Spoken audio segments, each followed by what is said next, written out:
자, 수시 진로 선택 과목에 대해서 이제 대학교가 교과 전형과 학생부 종합 전형으로 반영을 하는데 그 부분이 좀 차이가 있고요. 진로 선택 과목 같은 경우는 우리 아이들이 선택할 수 있는 과목이다 보니까 대학교가 그 선택을 하는 이유와 그 선택을 했을 때 아이가 어떻게 학업을 이끌어 나가는지 이런 것들을 되게 중요시 봅니다. 뭐 이런 독서나 문학이나 이런 수원 이런 것처럼 아이한테 좀 이렇게 강제적으로 수업을 하는 게 아닌 학생이 선택을 하는 이유와 그걸 어떻게 운영해 나가는지를 솔직히 자율적이고 주체적인 부분을 평가할 수 있는 거잖아요. 거기다가 대학교가 전공적합성이라는 부분을 맞춰가는 데 있어서도 이 진로 선택 과목을 선택한 것 자체를 되게 중요시하기 때문에 그 부분에 대해서 그러면 어떻게 또 반영하는지 한번 보도록 하겠습니다. 자, 2023에서 24학년 학생부 교과 전형입니다. 이거는 진로 선택 과목에 대한 반영을 교과 전형, 학교장 추천 같은 이런 교과에서 어떻게 반영하는지를 좀 보셔야 되는데, 자, 2023년이 있고요. 2024년이 있습니다. 이렇게 지금 변화가 일어난 건데 좀 보셔야 될 건 뭐냐면 23년까지만 하더라도 진로 선택 과목을 반영하지 않는 학교들이 생각보다 되게 많았습니다. 뭐 카톨릭 대학교나 경기대학교, 국민대학교, 단대나 이런 학교들은 다 반영하지 않았어요. 그러니까 교과로 학생의 점수를 계산을 할 때 진로 선택 과목이 아닌 등급이 있는 과목만을 선택했는데 이제 24학년이 되면서는 진로 선택에 대해서 좀 계산을 하겠다라는 부분들이 들어갔어요. 그러면 도대체 어느 정도의 비중을 가져가는지 이런 것들을 이제 좀 따져봐야 되는 부분이 있고 우리 아이가 진로 선택 과목은 등급이 나오는 게 아니고 성취도가 나오는 겁니다. A, B, C 이런 식으로 성취도가 나오는데 그러면 A라는 거와 B는 어느 정도 차이가 나는지 이런 것들이 학교가 계산하는 방식에 따라 다 틀립니다. 또 하나가 있어요. 여기 나와 있는 성균관대학교는요. 이 20%의 진로 선택 과목을 정성적 평가를 합니다. 그래서 세부 능력 같은 것들도 다 읽어보고요. 전공학업이나 아니면은 이런 전문 교과를 어느 정도 했는지 이런 것들을 다 따져본다라는 거죠. 그러면 국민대학교나 숭실대학교나 성균관대학교 같은 경우 좀 다르게 평가를 한다라는 겁니다.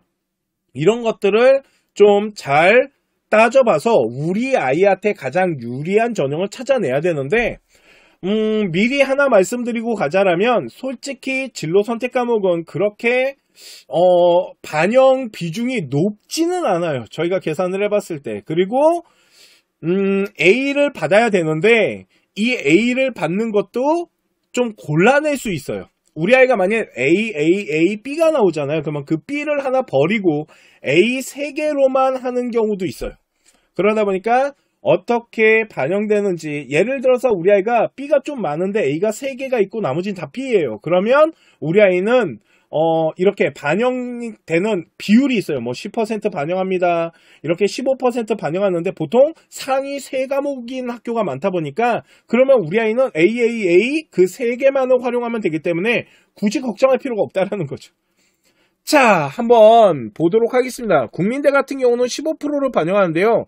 3과목에 대한 성취평가 등급을 가지고 하겠답니다. A, B, C. 그러면 그 A와 B와 C를 또 어떻게 반영하는지 그거는 학교 입학처의 모집 요강을 보면 좀 자세히 나와 있는데 오늘 제가 좀 봐드리고자 하는 학교는 어디냐면 바로 숭실대학교입니다.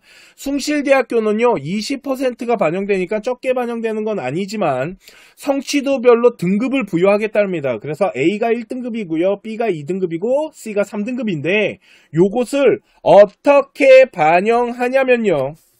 이렇게 반영합니다. 교과를 반영하는 데 있어서 1등급부터 3등급까지 요 데이터를 그대로 사용하겠다라고 했고요. 보시면 진로 선택 과목 같은 경우는 A가 1등급이고 C가 3등급이라서요. 여기 있는 점수를 가지고 나중에 계산합니다. 우리 아이가 A면 10점, 10점, 10점에서 30점 갖고 계산을 할 거고요. 우리 아이가 만약 C가 3개가 있다라 그러면 27점을 가지고 하는 거니까 3점 차이가 나네요. 그런데 교과 전형에서는 3점이 큰 겁니다. 그러다 보니까 가능하면 A가 나와야겠죠. 그리고 진로 선택 과목 3개를 골라내는데 A가 3개 없다는 건 말이 안 되잖아요. 그죠? 그렇기 때문에 이렇게 계산을 하는 거고 여기 나와 있는 등급에 대한 반영은 학교 홈페이지에 들어가시잖아요. 그러면은 이렇게 다 어떻게 계산한다라고 나와 있으니까 그 부분들을 좀 참고하시면서 하면 됩니다.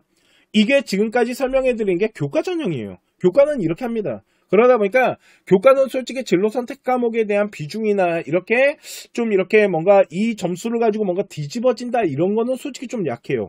하지만 학생부 종합전형은 이야기가 조금 틀립니다.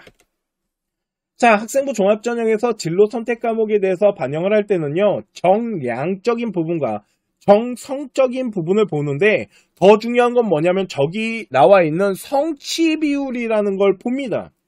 진로 선택 과목 교과 전형을 할 때는 여기 나와 있는 성취도 평가 A 요거 가지고 환산한 거예요. 대신 학생부 종합전형은 학교 수준을 봐야 되기 때문에 저 성취 비율이라는 부분을 보는데 솔직히 저 성취 비율이라는 건 우리가 어떻게 할 수 있는 게 아니에요. 학교가 만드는 거기 때문에 그냥 학교 수준인 거예요. 그래서 저거를 우리가 건드리긴 어려워요. 대신 뭐가 중요하냐면 제가 학생들한테 항상 말하는 거지만 원점수 자체가 중요합니다.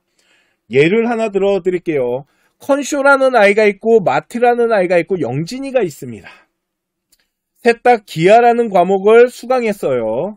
아마 공대를 가는 친구거나 자연계 학생이겠죠. 그런데 원점수를 가지고 봤을 때 마트라는 아이와 컨쇼라는 아이를 비교해 보겠습니다. 둘 다 90점 학생이에요. 그러면 두 학생에 대한 수준은 똑같은 거죠. 성취도도 A니까. 그러면 이제 뭘 봐야 될까요? 학교 수준을 봐야겠죠. 학교 수준을 봤더니 A를 받은 아이가 컨쇼라는 아이는 학교가 40% 아이들이 A를 받았대요. 그런데 마트 학교는요 20%밖에 안 돼요. 그러면 둘 중에 마트 학생이 같은 원점수라도 성취 비율에 따라 학교 수준이 높은 겁니다. 마트 학생이 컨쇼 학생보다 높게 평가될 거예요. 이런 것들을 대학교가 다 분석을 한다라는 거죠. 학생부 종합전형은. 자, 그러면 영진이를 좀 볼게요. 영진이 같은 경우는 원점수가 100점입니다. 그리고 A인데요. 성취도도 15예요. 그러면 이 친구는 A에서 안 그래도 맨 꼭대기에 있는 친구인데 성취도마저도 좋다라는 건 학교 수준도 높다라는 겁니다. 자, 그러면 이 세 학생이 같은 학교를 지원을 하게 되면 누가 가장 우선순위가 될까요? 그 부분에 대해서 봤을 때 영진 학생이 가장 높게 평가가 될 거고 그 다음 마트 학생, 그 다음에 컨쇼 학생이 평가가 되는 겁니다. 이렇게 성취 비율과 원점수를 가지고 저 성취도 평가인 ABC를 다시 분석할 수 있고요. 이렇게 분석한 걸 가지고 정량을 적 평가를 했다라면 이제 세부 능력이 써져 있는 내용들을 통해서 정성적 평가를 할 거고요. 그리고 이런 활동들에 대한 부분이 어떻게 발전이 되는지, 생활기록반의 내용이 어떻게 구성되어 있는지, 주제 선정이나 심화적인 부분은 어디까지 가져갔는지 이런 것들을 다 평가하는 게 알파값이라는 거죠.